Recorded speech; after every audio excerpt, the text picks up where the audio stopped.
Kitab Ringkasan Sahihul Bukhari, muka surat 64. Bab Altimasil wudu'i idza hanatis salah. Bab mencari air, yakni untuk wuduk ketika telah tiba waktu solat.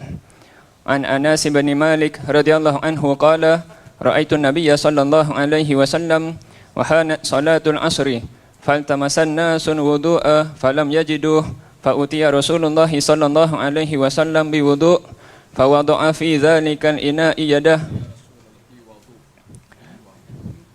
faltamassan nasul wudu'a falam yajiduh fa utiya Rasulullah sallallahu alaihi wasallam bi wudu'in fa wada'a fi dhalika al-ina'i yadah wa amara an-nasa an yatawadda'u minhu qala fara'aytul ma'a yanbu'u min tahti asabi'i hatta tawadda'u min indi akhirihim.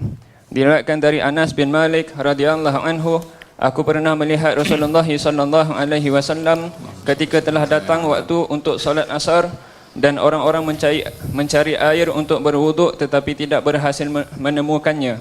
Setelah agak lama, yakni satu bejana penuh air untuk berwuduk dibawa ke hadapan Rasulullah sallallahu alaihi wasallam, memasukkan tangannya ke dalam bejana itu dan memerintahkan orang-orang berwuduk dengan menggunakan air dari dalam bejana itu.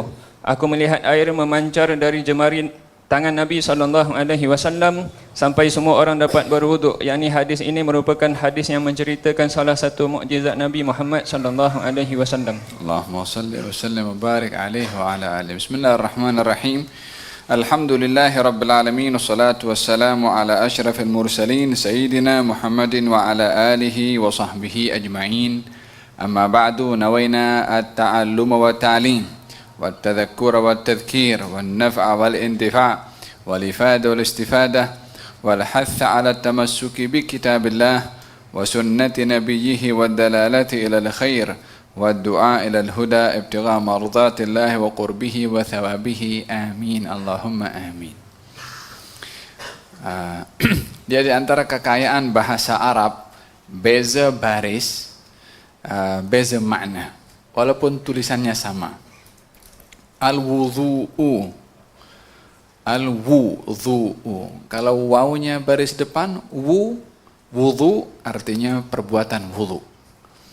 Kalau wawunya baris atas, wadu artinya bekas yang diisi air untuk berwudhu. Nah, kalau tak ada barisnya nak baca macam mana? Nak baca baris depan ke? Nak baca baris atas? Nah, bergantung dengan apa namanya?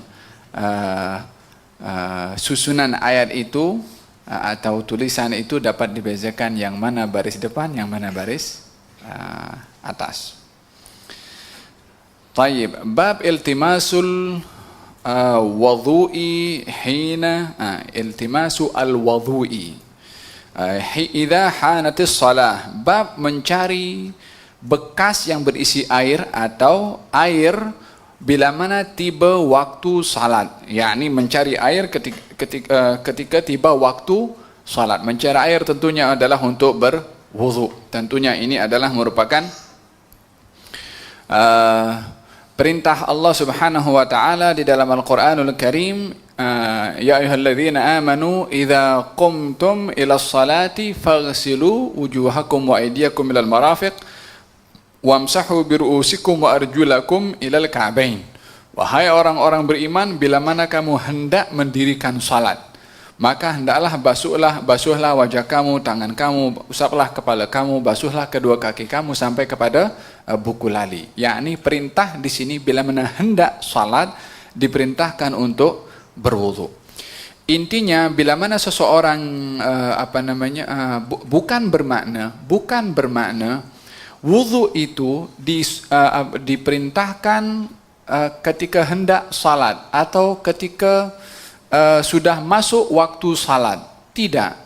Akan tetapi wudu itu digalakkan bila-bila masa sahaja, walaupun orang yang berwudu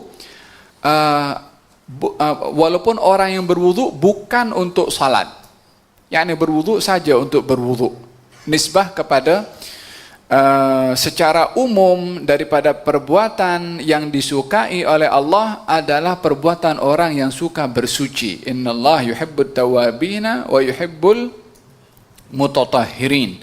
Allah suka kepada orang yang suka bertaubat dan Allah suka kepada orang yang suka bersuci. Yakni sentiasa berada dalam keadaan bersuci, dalam keadaan wudu walaupun bukan untuk as-salat. Hanya hukum wudu bila mana hendak salat adalah menjadi wajib. Tetapi wudu bukan untuk salat, yakni wudu biasa, maka hukumnya adalah merupakan satu perbuatan yang sunnah yang akan berubah menjadi wajib bila mana ingin melakukan perbuatan yang wajib seperti salat, baik itu sunnah ataupun salat wajib, karena wudu adalah merupakan syarat sah as-salat. Idzan apakah hukum wudu? Hukum wudu secara umum adalah sunnah dan akan menjadi wajib bila mana hendak melakukan salat, baik itu sunnah ataupun wajib salatnya, ataupun hendak melakukan perkara yang diwajibkan untuk bersuci seperti memegang Al-Quranul Karim ataupun seperti juga tawaf, maka kesemuanya adalah menyebabkan hukum wudu itu adalah menjadi wajib. Bila seseorang itu digalakkan untuk berwudu ketika hendak salat. Seseorang itu amat digalakkan untuk sentiasa berada dalam keadaan wudu walaupun belum masuk waktu salat. Tetapi bila mana sudah masuk waktu salat dan orang itu masih dalam keadaan wudu, digalakkan untuk berwudu kembali. Bukan karena wudunya terbatal, akan tetapi untuk memperbaharui wudu, mengambil daripada firman Allah Subhanahu wa taala, bila mana kamu hendak salat berwudulah kamu. Perintah berwudu ketika hendak melakukan as-salat. Ayat ini general, yakni general maksudnya baik kita dalam keadaan berwudu atau tidak berwudu. Kalau belum dalam keadaan berwudu, maka wudunya menjadi wajib. Tapi kalau sudah dalam keadaan berwudu, wudunya akan menjadi sunnah yang dinamakan adalah pembaharuan terhadap al-wudu. Dalam hadis dinyatakan kalau baginda Rasulullah sallallahu alaihi wasallam ketika hendak salat, Nabi akan berwudu, baik Nabi dalam keadaan suci atau Nabi dalam keadaan hadas. Nabi bila mana hendak salat, Nabi akan berwudu, baik dalam keadaan suci, maka wudunya sebagai wudu yang memperbaharui, tajdidul wudu. Kalau dalam keadaan hadas, maknanya wudunya adalah wudu untuk mengangkat hadas.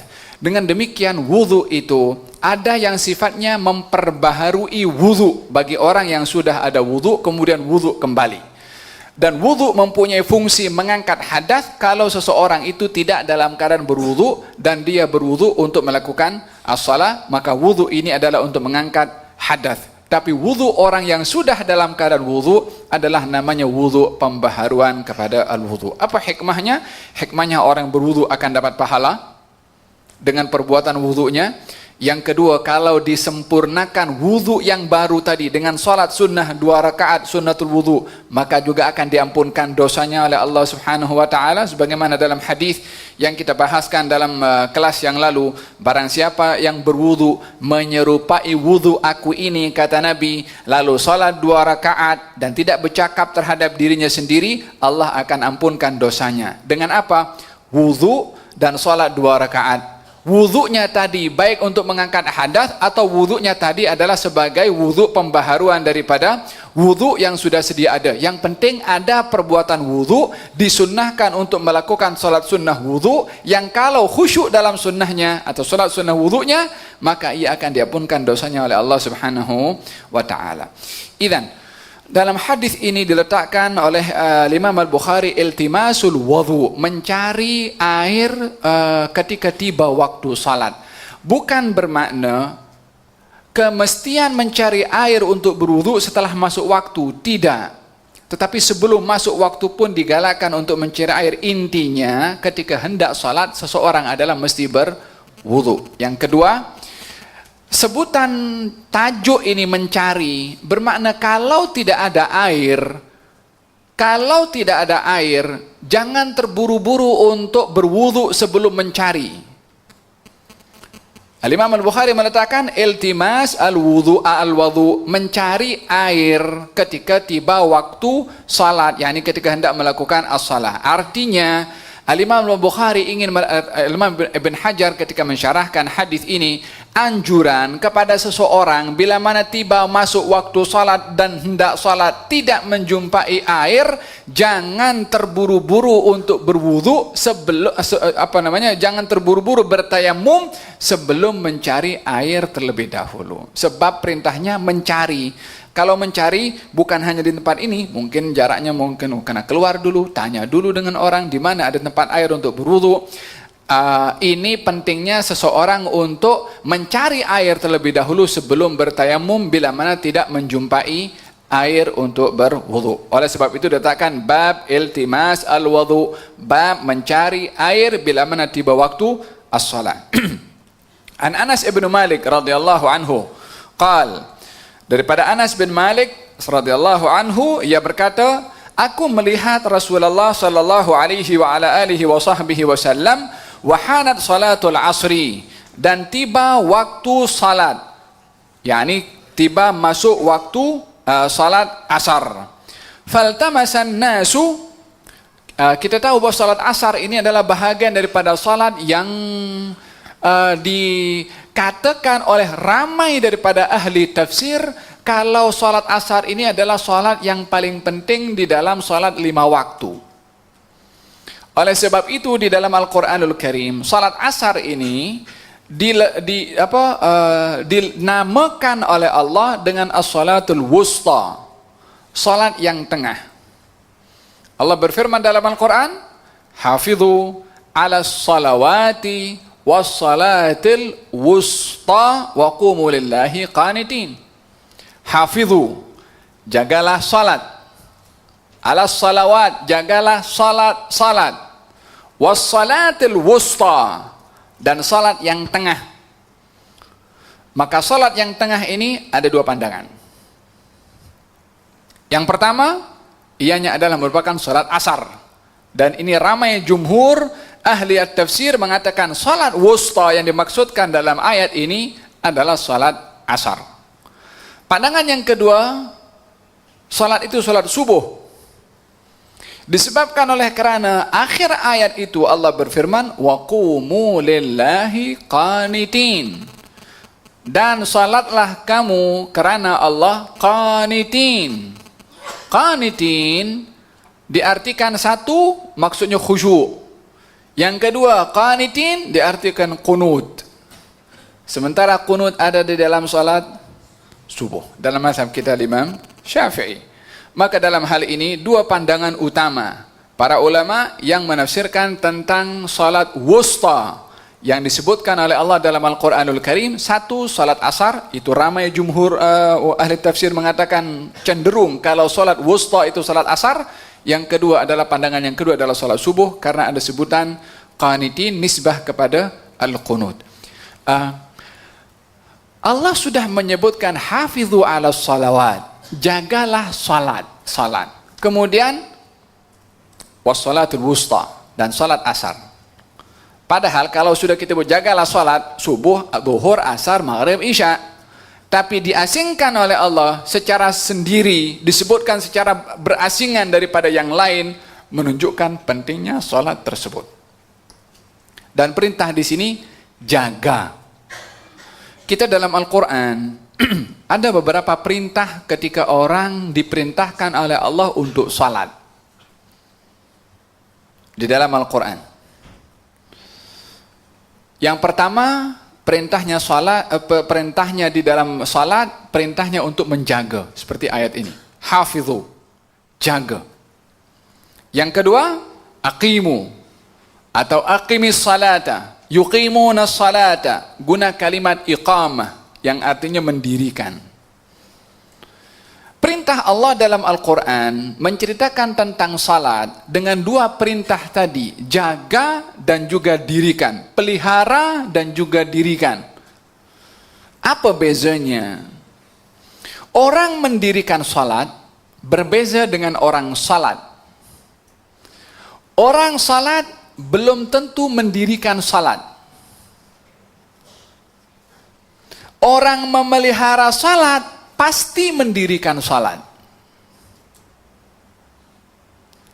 Faham dong? Orang salat belum tentu mendirikan salat. Tapi orang jaga salat pasti mendirikan salat. Intinya kepada apa? Kepada mendirikan salat. Apa itu mendirikan salat? Makanya kan Allah berfirman dalam Al-Quran, fawailul lil musallin. Fawailul lil musallin. Celaka orang yang salat. Alladzina hum an salatihim sahun, yaitu orang yang dia lalai di dalam salatnya. Kalau begitu, yang salat ini belum tentu memenuhi tuntutan daripada salat. Tapi yang memenuhi tuntutan salat adalah orang yang mendirikan salat. Oleh sebab itu perintah dalam Al-Quran, aqimus salat, aqimis salat, tunaikan salat, dirikan salat. Yani ada tambahan, dirikan. Maksudnya apa? Tunaikan salat seperti mana dituntut oleh Allah atau oleh syarak.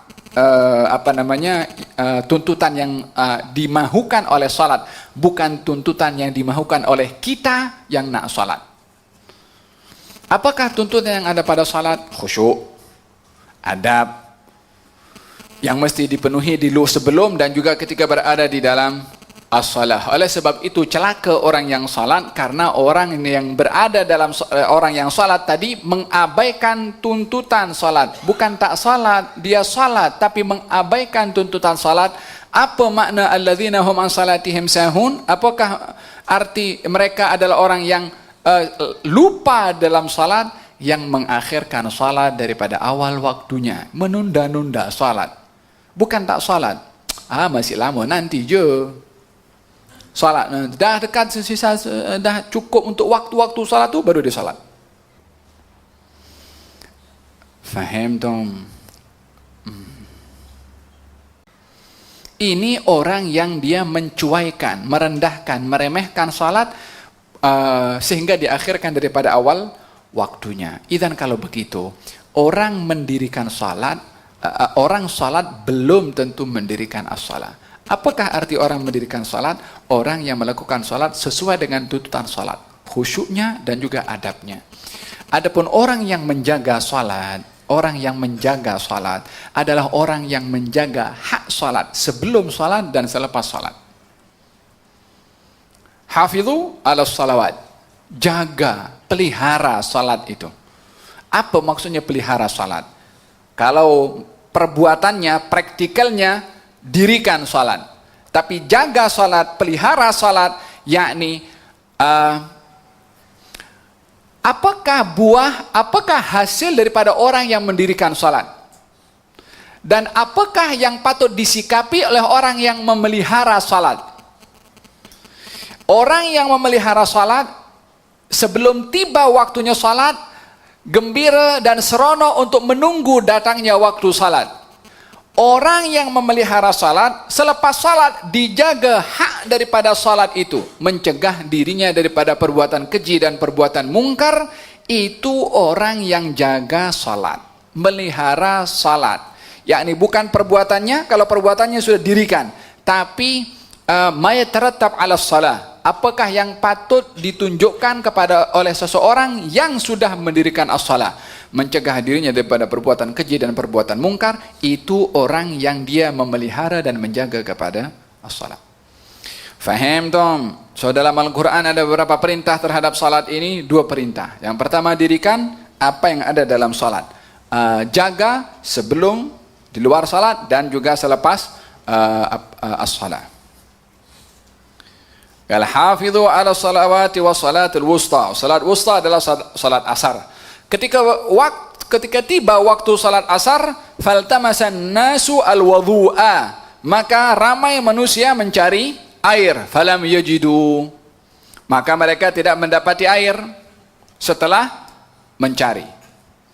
Fa'utiya Rasulullah sallallahu alaihi wa alihi wa sahbihi wasallam biwudhu'in, maka Nabi didatangkan dengan bekas yang berisi air sedikit. Fawadha'a yadahu fi dzalikal ina, dan Nabi meletakkan tangannya di bekas air itu. Sahabat datang membawa bekas air. isinya adalah sedikit. Apa tujuan sahabat bawa bekas air ini? Untuk diberikan prioriti kepada Nabi untuk berwudu. Ada air sedikit. Air ini kepunyaan sahabat. Yang berhak untuk berwudu adalah Tuhan punya air.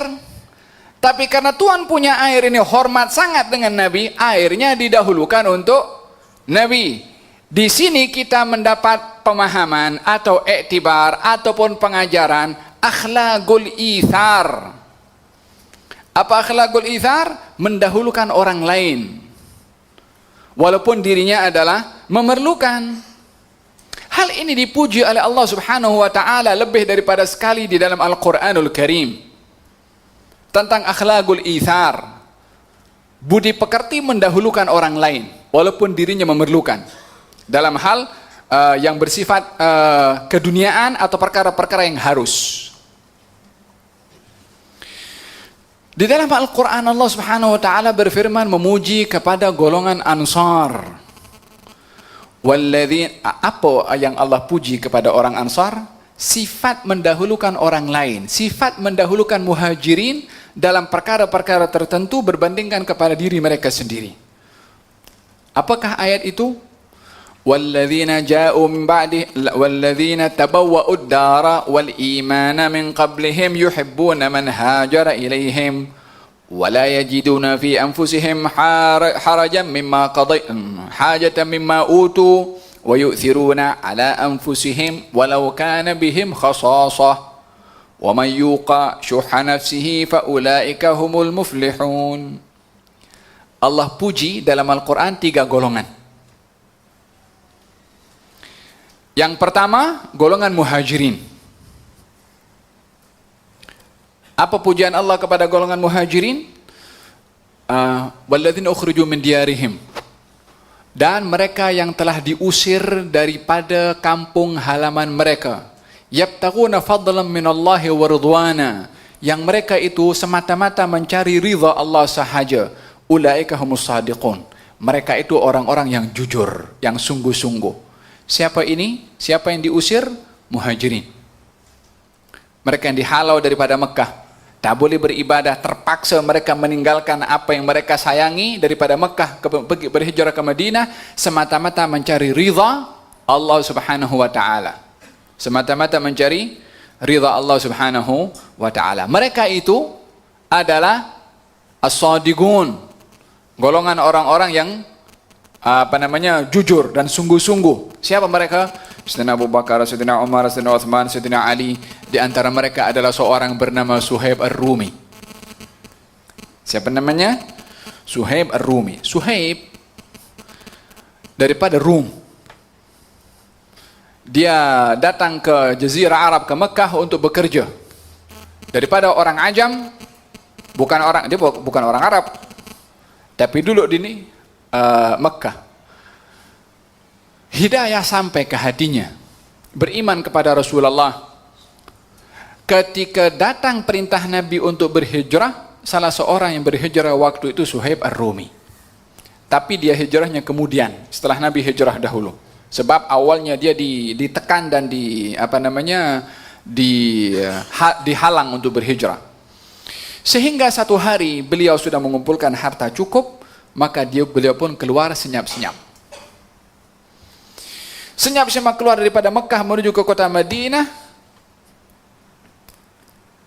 Diketahui oleh golongan orang Quraisy malam-malam dikepung.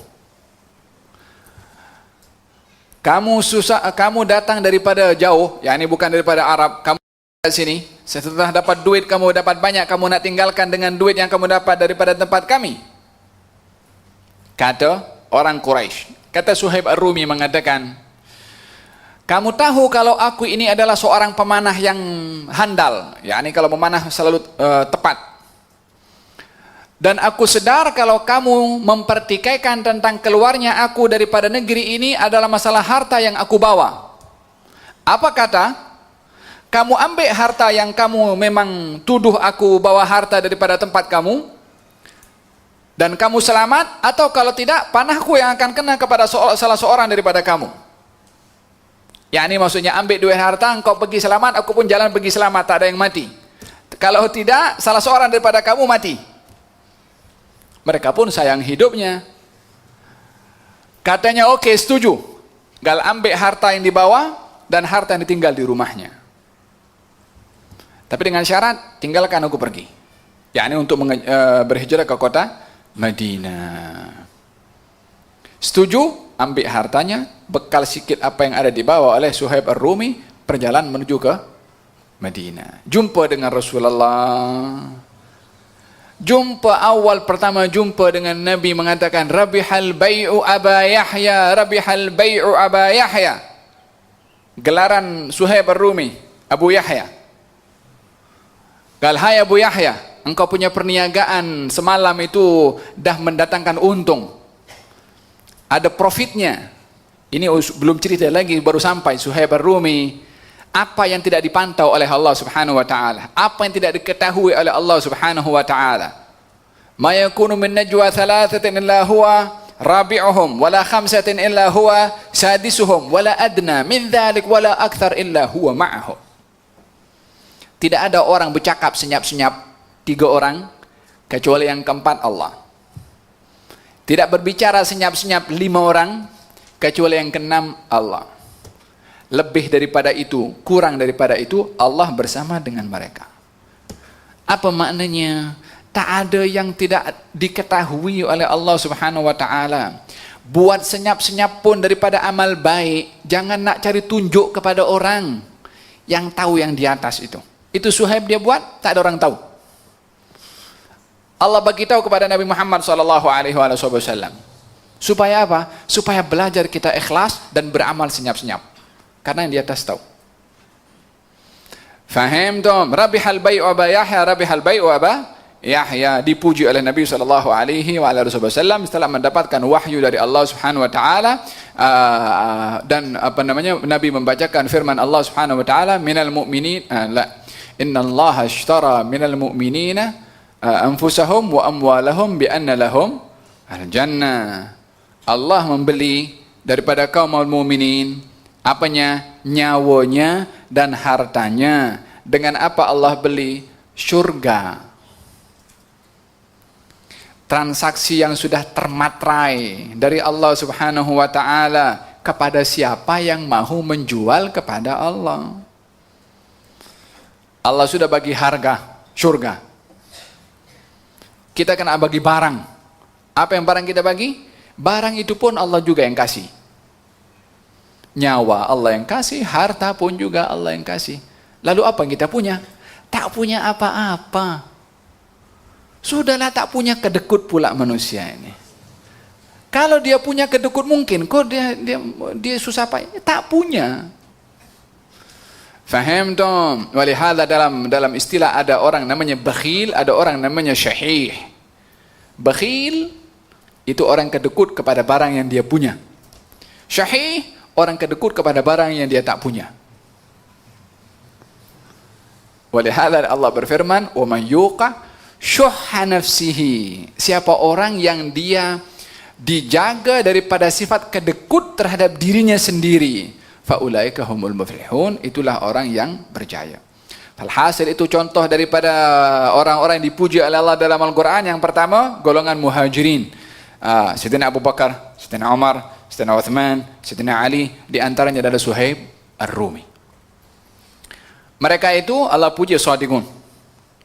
Giliran orang Ansar pula. Apa yang Allah puji kepada muhajirin? Sungguh-sungguhnya mereka itu mengorbankan apa saja yang mereka miliki demi meraih ridha Allah Subhanahu wa taala. Hartanya ditinggalkan, keluarganya ditinggalkan, rumahnya ditinggalkan, apa semua ditinggalkan. Mencari ridha Allah dengan berhijrah ke kota Madinah untuk beribadah kepada Allah. Hada sifat yang pertama. Sifat yang kedua, pujian Allah kepada golongan Ansar. Apa kata Allah Subhanahu wa taala? Walladzina tabawwa'ud dara wal imana min qablihim. Dan orang-orang yang bermukim di Ad-Dar. Ad-Dar itu kota Madinah. Nama kota Madinah Allah bagi nama dalam Al-Quran Ad-Dar. Walladzina tabawwa'ud dara wal iman min qablihim, dan mereka yang bermukim di kota Madinah, yuhibbuna man hajara ilaihim, suka kepada orang-orang berhijrah. Siapa mereka? Muhajirin. Orang Ansar sayang kepada Muhajirin. Sayangnya orang Ansar Allah sebutkan dan ceritakan di dalam Al-Quranul Karim, supaya orang generasi setelah Ansar dan setelah Muhajirin belajar kepada sifat Muhajirin dan Ansar. Perhubungan antara mereka adalah saling kasih mengasihi. Allah yang bagi tahu dalam Al-Quran. Zaman kita sekarang pula terdapat golongan-golongan tertentu yang menceritakan tentang keburukan Ansar ataupun keburukan Muhajirin. Tak baca Quran ke? Allah bagi tahu dalam Quran itu Ansar suka kepada Muhajirin. Datang pula zaman kita sekarang golongan yang entah daripada mana bawa cerita sejarah, cerita tentang permusuhan antara kaum Muhajirin dan kaum Ansar. Nak dengar cakap Allah atau nak dengar cakap orang itu? Peliknya ramai orang-orang yang suka baca sejarah terpengaruh dengan hal-hal yang seperti ini. Sejarah dibaca mendalam, Quran tak dipelajari. Makanya lebih percaya kepada golongan-golongan tertentu berbandingkan kepada apa yang Allah sebutkan di dalam Al-Quranul Karim. Walladzina tabawwa'ud dara wal imana min qablihim yuhibbuna man hajara ilaihim. Suka kepada orang-orang berhijrah. Kemudian sifat mereka adalah wala yajidu fi anfusihim wala yajidu fi sudurihim hajatan mimma utu. Tidak, wala yajidu fi anfusihim, tidak ada di dalam hati mereka hajatan, apa-apa kehendak dan keinginan, mimma utu, daripada apa yang mereka berikan kepada kaum Muhajirin, hartanya, rumahnya, kadang-kadang di antara mereka. Walhasil mereka mendahulukan Muhajirin berbandingkan Ansar. Wa yu'thiruna ala anfusihim walau kana bihim khasasah. Dan sifat mereka itu adalah mendahulukan orang lain walaupun diri mereka memerlukan. Mendahulukan orang lain walaupun diri mereka memerlukan. Ini namanya akhlaqu al-ithar, budi pekerti ithar, mendahulukan orang lain berbandingkan kepada diri sendiri walaupun terkadang dirinya sendiri itu adalah memerlukan. Al-yawm min al-ayyam, di zaman Rasulullah sallallahu alaihi wasallam, datang tetamu daripada mana? Daripada luar, datang kepada baginda Rasulullah. Kemudian baginda Rasulullah mengatakan kepada salah seorang sahabatnya, coba pergi masuk rumah, tengok apa ada makanan yang boleh dihidangkan untuk tetamu ini. Datang rumah satu tak ada makanan, rumah dua tak ada makanan, rumah ketiga tak ada makanan. Falhasil makanan tak ada. Kata baginda Rasulullah, siapa yang bersedia untuk mempelawa tetamu ini? Salah seorang sahabat menawarkan dirinya untuk mempelawa tetamu yang datang kepada baginda Rasulullah. Ini sahabat yang mengungkapkan kesediaannya untuk mempelawa tamu Rasulullah, tak tahu di rumahnya ada makanan atau tak ada makanan. Dia saja memberanikan diri nak mempelawa tetamu Nabi Muhammad sallallahu alaihi wasallam. Faham tom? Bawa pergi ke rumah, sebelum apa-apa diletakkan itu tetamu di ruang tamu, dia masuk dalam dulu, tanya dengan bininya, ada makanan tak ada makanan. Kita punya zaman sekarang, kalau lelaki bawa tetamu tanpa beritahu dengan orang rumah, sudah bising di dalam, kenapa tak beritahu? Tak ada. Walhasil belum layan kepada tetamu sudah nak bergaduh suami isteri dulu, disebabkan oleh kerana datang bawa tamu tak bagi tahu. Walhasil kata isteri mengatakan ada makanan sedikit yang cukup untuk anak-anak. Kata suaminya, tidurkan anak-anak, hidangkan untuk tetamu Rasulullah. Ditidurkan anaknya, disediakan makanan, kemudian didapati makanan itu sedikit karena memang ukurannya adalah untuk diberikan kepada anak-anak, jadi sedikit. Kata suaminya mengatakan, nanti dihidangkan, berpura-puralah kamu tangannya itu mengenai kepada lilin ataupun lampu yang menyala itu supaya padam. Supaya apa? Tetamu tak nampak kalau makanan sedikit. Waktu itu belum lagi turun hijab antara laki-laki dengan perempuan. Jadi makan bersama. Yakni tamu itu tuan rumah laki-laki dan istrinya. Kata suaminya mengatakan, berpura-puralah kamu untuk mengenakan tangan kamu kepada lampu yang menyala supaya padam, supaya tetamu itu tak nampak kalau makanan sedikit. Dan berpura-pura juga kamu dengan aku, pura-pura mengeluarkan suara kunyahan walaupun tak ada yang dikunyah. Supaya apa? Supaya makanan sedikit semuanya dimakan tetamu. Yang kenyang siapa? Ya tetamunya. Subhanallah, dilakukan oleh istrinya. Istrinya Masya Allah luar biasa, taat lillahi ta'ala, dan dengan suaminya cukup taat. Dilakukan malam itu, dihidangkan, padamkan lampu, makan berpura-pura ke suara kunyahan dikeluarkan sehingga tetamunya menyadari kalau tuan rumah pun ikut makan bersama. Keesokan harinya dibawa oleh tuan rumah tersebut berjumpa dengan Rasulullah sallallahu alaihi wasallam. Kata baginda Rasulullah, laqad ajiballahu min sani'ukuma. Allah takjub dengan perbuatan kamu berdua semalam. Belum cerita lagi, makanan saja dihidangkan, makan malam itu. Tapi akhlaqul ithar, walaupun hanya makanan saja, mendahulukan orang lain, menyebabkan Allah menurunkan ayat Al-Quranul Karim memuji tentang satu sifat yang diajarkan di dalam agama, akhlaqul ithar, mendahulukan orang lain. Kalau kita kium, umpamanya ada orang susah sikit, silakan bagi maju depan. Akhlaqul ithar. Kalau kita kiu di mana number kita agak awal sikit, nampak orang tua susah, bagi kepada dia. Ithar. Faham tom? Hakadha dipuji oleh Allah Subhanahu wa taala di dalam Al-Qur'anul Karim tentang akhlaqu al-ithar. Ini siapa yang Allah labelkan gelaran ini? Ansar. Supaya kita juga meniru akhlak tersebut daripada al-Ansar. Yang ketiga. Siapa yang ketiga? Selain Muhajirin, selain Ansar. Siapa selain Muhajirin dan selain Ansar? Bermula daripada tabi'in, tabi'in hingga ke zaman kita sekarang sampai hari kiamat. Apa sifat mereka? Ini dalam surat Al-Hasyr Allah berfirman. Satu, puji Muhajirin. Yang kedua, puji Ansar.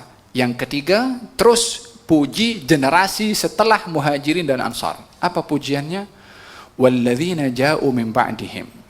Dan golongan orang-orang yang datang setelah mereka. Siapa mereka di sini? Setelah Muhajirin dan Ansar. Apa sifatnya? Yaquluna, mereka berkata, Rabbana ighfir lana wa li ikhwanina alladhina sabaquna bil iman wa la taj'al fi qulubina ghillan lil ladzina amanu rabbana innaka raufur rahim. Yaitu mereka yang mengatakan Rabbana ighfir lana, ya Allah ampunkan dosa kami, dan orang-orang yang mendahului kami dalam keadaan iman. Dan jangan engkau jadikan di dalam hati kami ini perasaan dengki kepada sesiapapun daripada orang-orang yang beriman. Jangan ungkit orang yang sudah meninggal dunia akan keburukannya. Jangan mengingati kejelekan dan keburukan orang-orang yang sudah wafat. Rabbana ighfir lana, ya Allah ampunkan dosa kami, wa li ikhwanina, dan saudara-saudara kami yang hidup, alladzina sabaquna bil iman, yang meninggal dalam keadaan iman. Siapa saja? Ya siapa saja. Tanpa kita nak batasi siapa. Wong Allah Subhanahu wa taala sebutkan macam tu.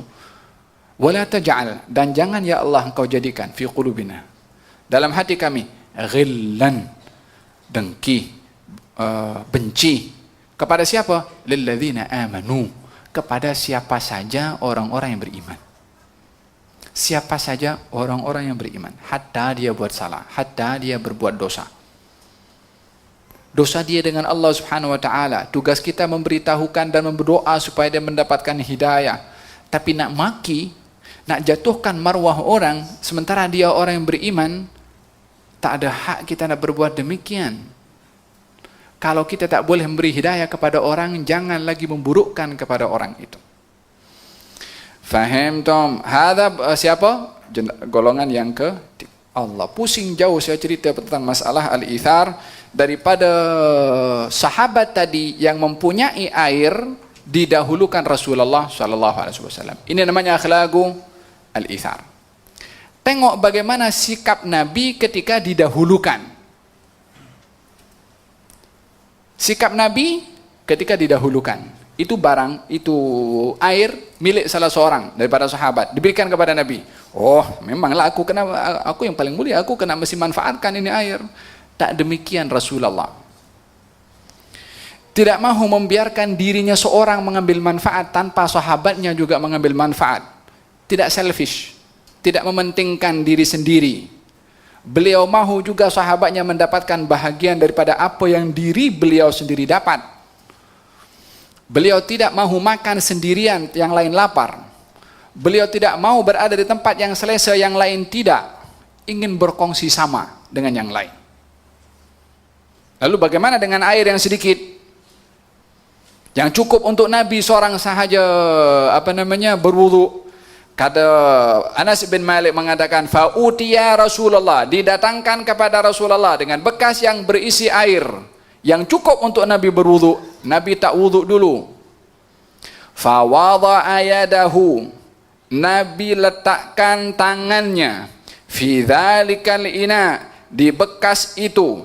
Wa amaran nasa, dan Nabi suruh orang untuk berwudu daripada bekas tersebut. Macam mana nak berwudu? Subhanallah, ini bekas, ada air yang digunakan, yang diminta Nabi berwudu, Nabi tak berwudu, tapi Nabi letak tangan dalam. Kalau panggil orang supaya berwudu. Kata Anas bin Malik, fara'aitul ma'a yanbu'u min tahti asabi'ihi, dan aku melihat air itu memancut daripada setiap jari-jari Nabi SAW, yakni daripada jarinya. Subhanallah, ini kalau kita cek dengan guna teknologi yang ada di dalam ini, urat, darah, kemudian daging, mungkin tulang, tapi boleh memancut dari setiap jari Nabi SAW dengan begitu lajunya, sehingga air itu tumpah, sehingga orang berwudu daripada jatuhan air tersebut.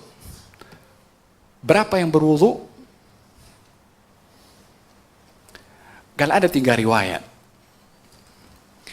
3 riwayat ini menunjukkan kalau kejadian ini berlaku lebih daripada sekali. Dalam satu riwayat jumlahnya waktu itu dalam 70 atau 80. Dalam riwayat yang kedua 300. Dalam riwayat yang ketiga 1500. Dalam riwayat yang ketiga itu yang dikatakan 1500, perawi itu mengatakan kalau jumlah kami ini adalah 150.000, masih cukup itu air untuk digunakan berwudu semua. Tapi kami waktu itu ada 1.500 orang. Semuanya berwudu, minum dan usap dengan anggota badannya daripada pancutan air daripada jari-jari Nabi Muhammad sallallahu alaihi wa ala alihi wasallam.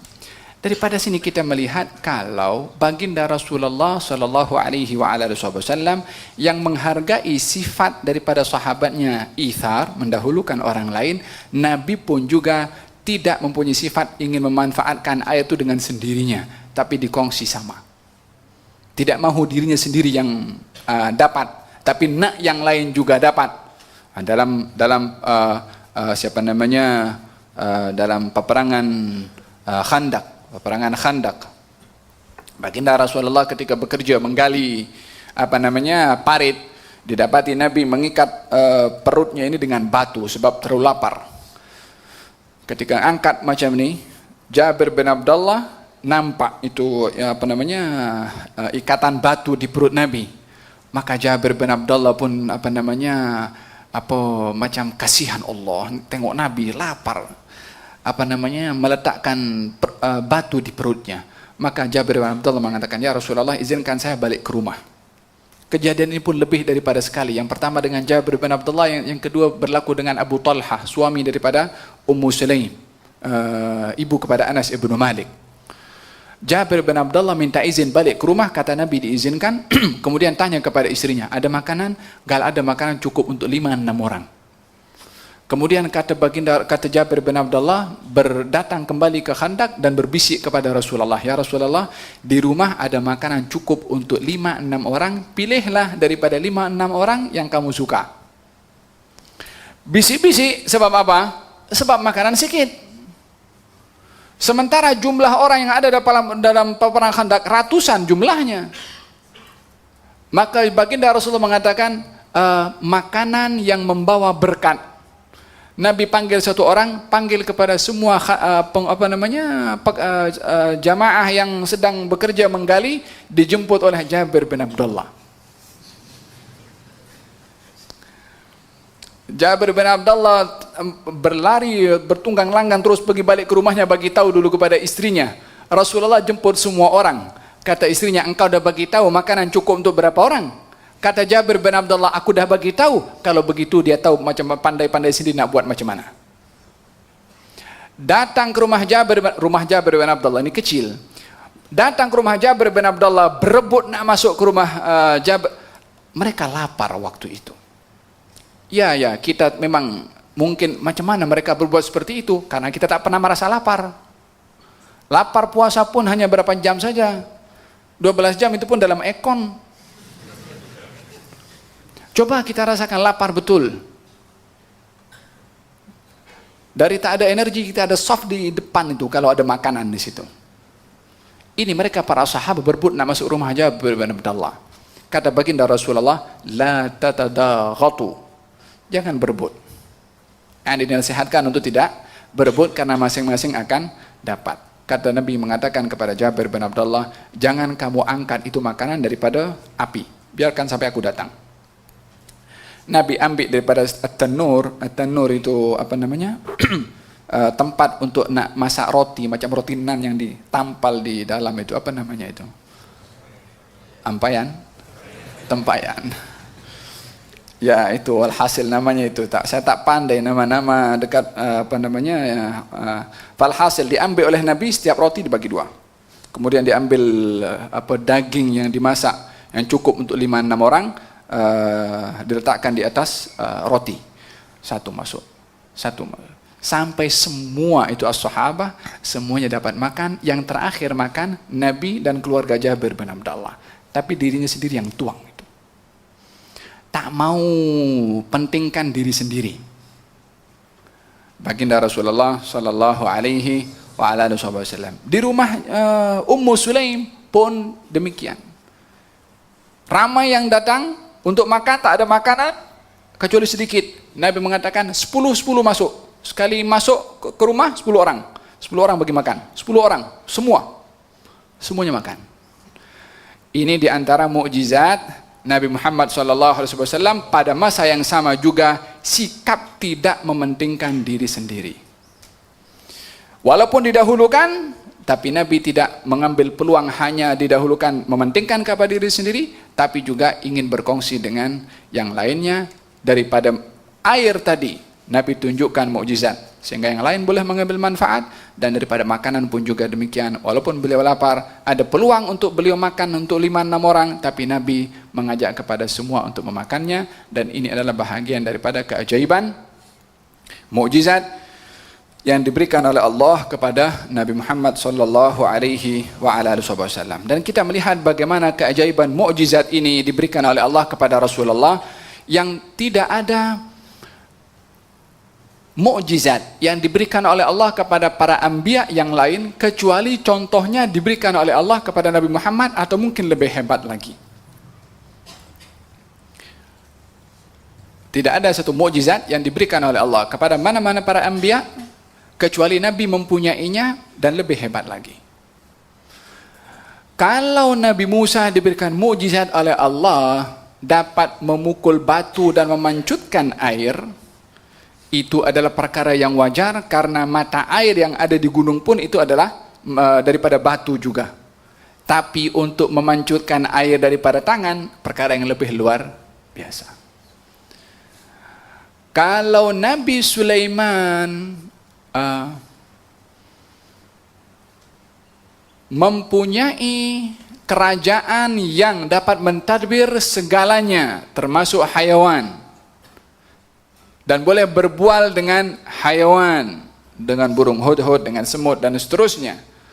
Baginda Rasulullah boleh berbual dengan pokok. Kita tidak ada dalam sejarah Nabi Sulaiman bercakap dengan pokok. Yang ada dengan binatang ada, tapi baginda Rasulullah bercakap dengan pokok. Macam mana bercakap dengan pokok? Naam, dalam Sahihul Bukhari nanti kita akan sampai kepada babnya. Faham tom? Nabi berkhutbah di atas al-jidh'. Jidh' itu pokok korma, bahagian yang lebih dekat dengan tanah, itu namanya jidh'. Kaki pokok korma. Itu menjadi tempat sandaran Nabi dahulu ketika berkhutbah. Ketika Nabi dibuatkan mimbar yang lebih tinggi supaya orang boleh nampak, maka Nabi pun berdiri di atas mimbar. Al-jidh' itu, batang pokok korma itu ditinggalkan daripada kebiasaannya untuk Nabi bersandar pada batang pokok korma itu ketika menyampaikan khutbah. Nabi ketika berada di atas mimbar itu jidh' itu batang pokok korma merintih menangis. Sehingga suara tangisan ini semakin lama semakin keras, sehingga mengganggu suara Nabi ketika Nabi berkhutbah. As-sahabat tengok kanan tengok kiri nak tahu sumber tangisan itu daripada mana? Didapati daripada pokok korma itu, batangnya sudah kering, bukan korma hidup. Nabi turun daripada mimbar, dihampiri itu. Kemudian kata as-sahabah mengatakan, kami boleh gambarkan macam mana Nabi menenangkan kepada batang pokok korma yang merintih menangis itu, umpama seorang ibu yang menenangkan kepada bayinya. Ibu kalau nak tenangkan bayi menangis, ya kan? Nabi saat meletakkan bibirnya atau macam berbisik dan meletakkan telinganya seakan-akan berbual. Kemudian setelah itu barulah Nabi bagi tahu, ini pokok korma tadi menangis disebabkan tidak lagi berdekatan dengan aku. Maka aku bagi pilihan kepadanya untuk ku kembalikan hidup di dunia dengan buah sampai selama-lamanya, atau menjadi pokok di surga. Maka dia ridha untuk menjadi pokok di surga, baru dia tenang. Kalau aku tidak tenangkan, kata Nabi, akan menangis sampai hari kiamat. Ini tidak ada terjadi kepada siapa saja daripada para anbiya kecuali kepada Nabi Muhammad SAW. Faham dong? Makanya kita ini adalah merupakan bahagian Nabi yang teragung, terulung, yang kita perlu menghargai nikmat Allah kepada kita untuk menjaga hak Nabi tersebut. Bukan nak tunjuk kita bangga, tapi jaga hak itu. Supaya kita menjadi umat yang hebat juga dengan Nabi yang hebat.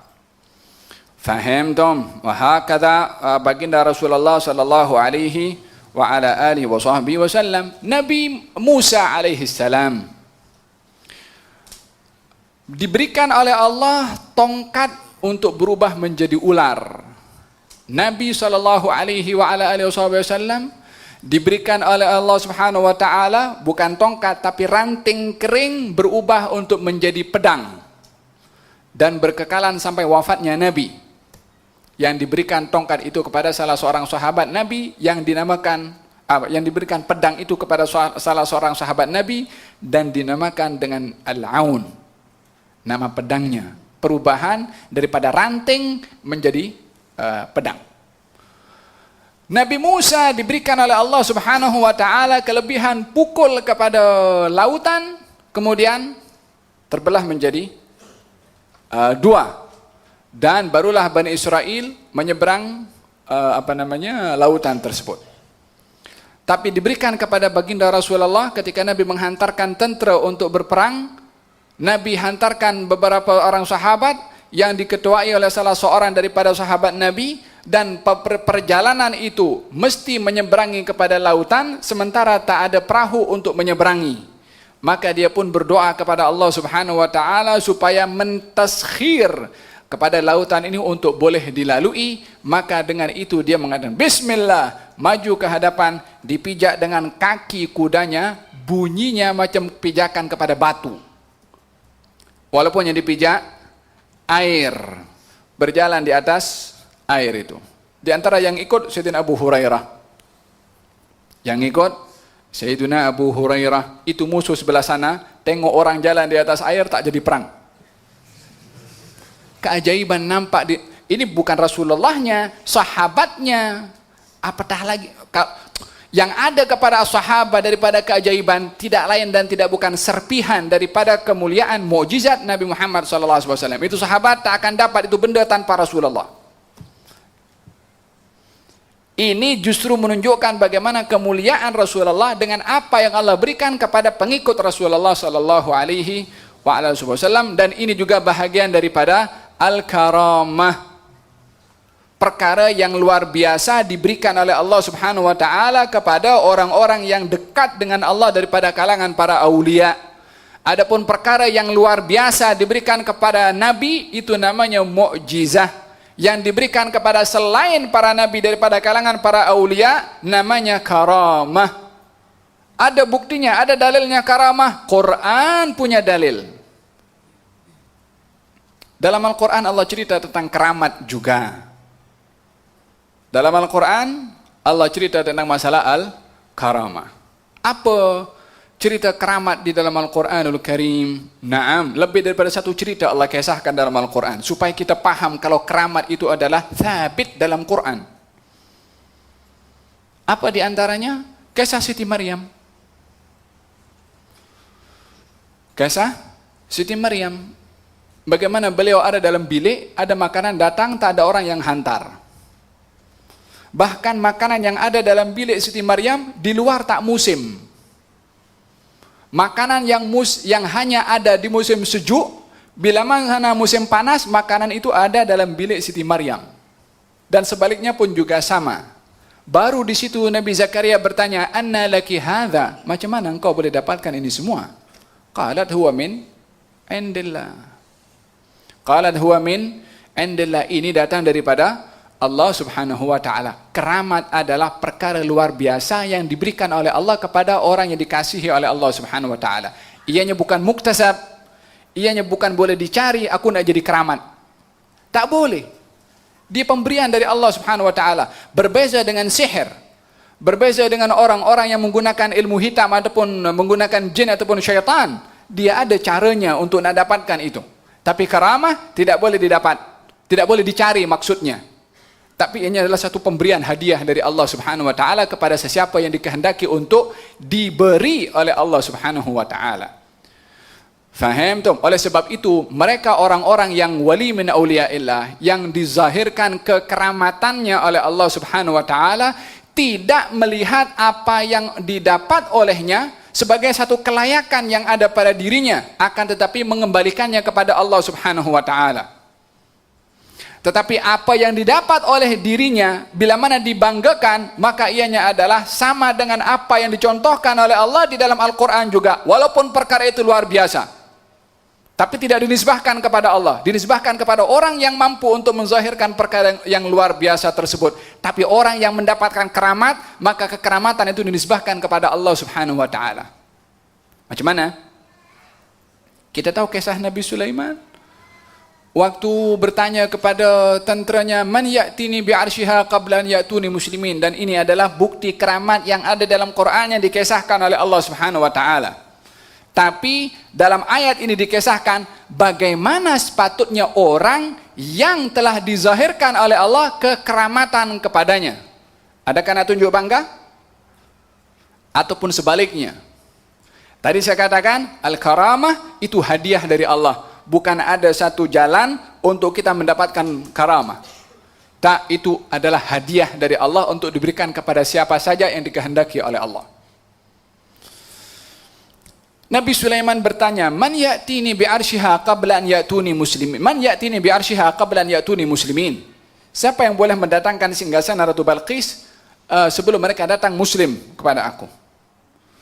Qala ifritun minal jinni ana atika bihi qabla an taquma min maqamik wa inni ala dhalika laqawiyyun amin. Ifrit daripada golongan jin berkata, ana atika bihi, saya akan datangkan itu singgasan Ratu Balqis. Dari mana? Daripada Sabak. Di mana Sabak? Yaman. Akan dibawa ke mana? Palestina. Kita daripada Jordan nak pergi ke Yaman itu, kepada Sana'a, lebih kurang dalam 2 jam lebih. Nah, kapal terbang, bukan naik kuda. 2 jam lebih. Ifrit mengatakan, saya boleh datangkan singgasana Ratu Balqis qabla an taqum min maqamik. yakni sebelum engkau berdiri daripada tempatmu. Pelbagai macam penafsiran apa maksud sebelum berdiri daripada tempatmu. Adakah maksudnya berdiri daripada tempat kursinya? Ataupun berdiri daripada masa jam kerja. Karena kalau daripada pagi sampai tengah hari itu jam kerja Nabi Sulaiman, kemudian Nabi Sulaiman akan pergi. Sebelum masa itu, Ifrit boleh mendatangkan singgasana Ratu Balqis. Yakni dengan kelajuan yang amat luar biasa. Ini di luar kebiasaan. Tapi Ifrit mengatakan, wa inni ala dzalika laqawiyyun amin. Saya orang yang kuat. Nak tunjuk siapa? Nak tunjuk diri. Nak tunjuk kehebatan diri sendiri. Kemudian orang yang keramat bercakap. Qala rajulun min ahlil kitab. Seorang daripada orang yang pandai, yang ilmu, yang punya ilmu, anak murid Nabi Sulaiman, mengatakan, ana atika bihi qabla an yartadda ilaka tarfuk. Aku boleh datangkan itu singgasana Ratu Balqis sebelum satu kedipan mata. Qabla an yartadda ilaka tarfuk, sebelum satu kedipan mata. Ini bukan satu kedipan, sebelumnya. Entah berapa second itu. Mungkin tak sampai 1 second. Falamma ra'ahu mustaqirran indahu, ketika singgasana Ratu Balqis didapati sebelum satu kedipan mata di hadapan Nabi Sulaiman, kata orang yang alim tadi itu, yang keramat tadi itu, apa dikata?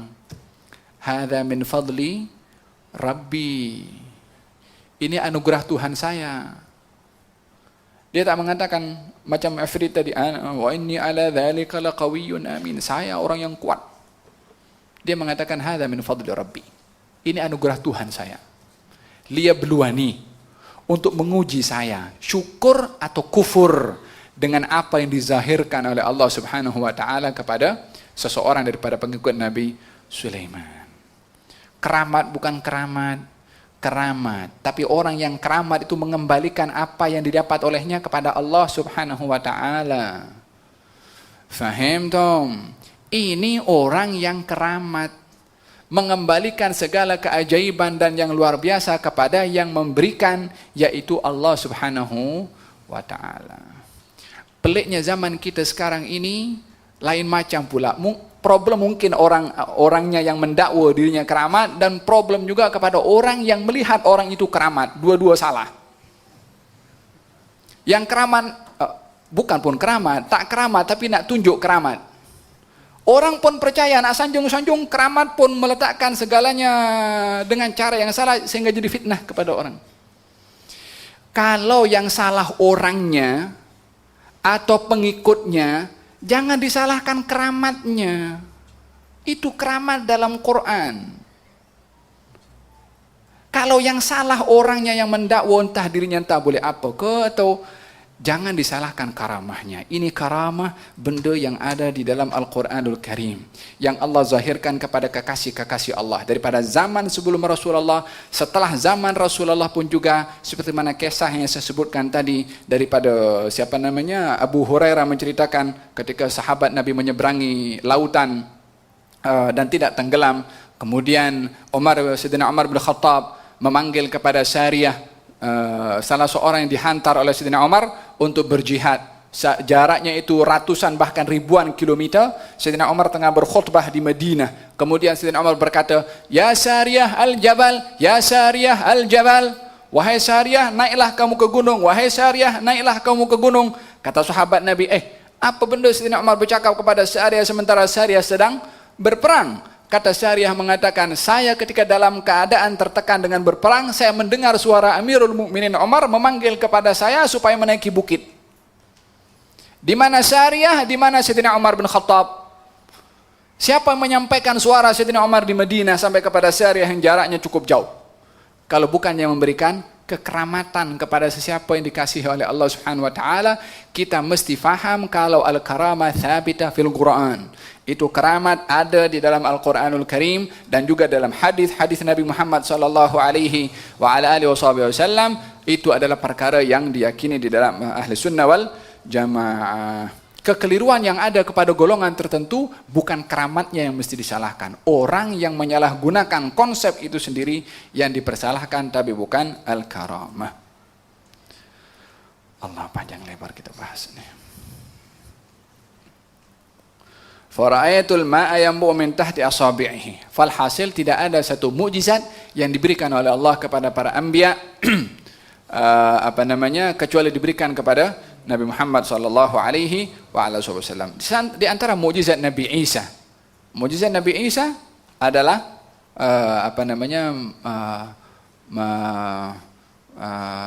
menyembuhkan orang kena penyakit buta dan menghidupkan orang mati. Baginda Rasulullah bukan menyembuhkan orang buta, tapi menyembuhkan mata yang keluar daripada tempatnya. Bukan buta. Ini sudah tak boleh. Kalau buta matanya masih ada di situ. Ini matanya keluar. Sayyidina Qatadah ketika berjihad dalam perang Badar, saya ingat. Matanya terkena senjata dan terkeluar ini. Masih sangkut dengan darah yang mengucur. Kemudian datang kepada Rasulullah, ya Rasulullah, mata saya. Kemudian diambil oleh Nabi, dikembalikan. Kata Abu Qatadah mengatakan, setiap kali kalau ada perkara yang menyebabkan mata saya sakit, mata yang dikembalikan oleh Nabi tak sakit, yang sebelah saja sakit. Itu hadis yang di dalam Al-Adhkar yang ditulis oleh Imam An-Nawawi, bab salat hajat. Orang buta datang kepada Nabi minta didoakan sembuh. Apa Nabi buat? Diajarkan doa oleh Nabi, orang itu suruh berdoa, suruh berwudu, sholat 2 rakaat hajat, diajarkan doanya oleh Nabi, selesai doa, dia sembuh, boleh melihat. Adapun menghidupkan, ini mukjizat Nabi sallallahu alaihi wasallam, lebih hebat daripada Sayyidina Isa alaihi salam. Sayyidina Isa menghidupkan orang mati. Nabi Musa pun juga menghidupkan orang mati dalam masalah lembu yang disuruh sembelih itu kan. Baginda Rasulullah sallallahu alaihi wasallam yang dihidupkan oleh Nabi Musa dan Nabi Isa, jasadnya masih ada dan masih lengkap. Baginda Rasulullah sallallahu alaihi wasallam, makhluk yang sudah mati, yang sudah terpotong-potong, masih boleh bercakap kepada Nabi sallallahu alaihi wasallam dalam keadaan tak kembali sempurna. Dalam kisah apa itu? Ketika Nabi dalam peperangan Khaybar, Nabi dihidangkan oleh seorang perempuan Yahudi, zira, itu kaki kambing yang bagian hadapan. Sebab itu yang paling disukai oleh Nabi. Yahudi masak untuk Nabi, diberi racun untuk membunuh kepada baginda Rasulullah. Diletakkan di hadapan Nabi. Nabi ambil, sahabat Nabi pun ambil di hadapan Nabi. Ketika diangkat oleh Nabi untuk dimakan, sahabat itu pun ambil dan makan. Itu daging yang dimakan atau yang diletakkan oleh Nabi di mulutnya untuk dimakan, daging itu bercakap, ya Rasulullah la ta'kulni fa inni masmum. Ya Rasulullah, jangan kau makan aku diracun. Itu daging bercakap. Sudah dengar rempahnya lagi itu daging. Tidak ada satu mukjizat yang diberikan oleh Allah kepada mana-mana para nabi kecuali diberikan yang lebih hebat kepada Nabi Muhammad SAW. Ini bukan sekedar dongeng saja untuk kita seronok dengar, tapi dia ada tanggung jawab, responsibility daripada kita. Orang kampung saya cakap macam itulah.